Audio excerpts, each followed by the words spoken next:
So if you've been watching the previous two videos, we did step one. We drop and drag a folder into the SVG file list.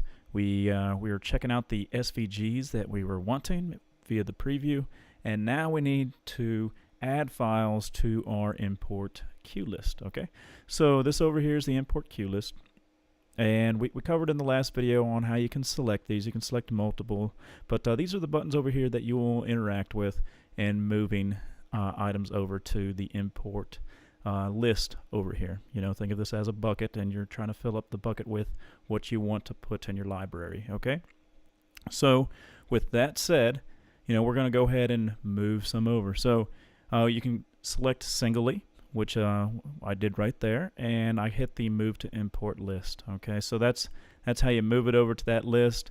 Then you can go over here again, and you know, like I told you before, we can use the shift button to select multiple, and we can move it over that way. Or we can use the control click if you're on Windows, or command click if you are on a Mac, and move those over. And if you want to move everything over on this list, you can go ahead and hit the move all to import list. Okay, so that is how you add files to the import queue list. Okay, and that will wrap up this video on this step. Okay, so for step 3, and we'll do another step here for step 4, another video showing you how you can import these into your library. Okay, so stay tuned for that one.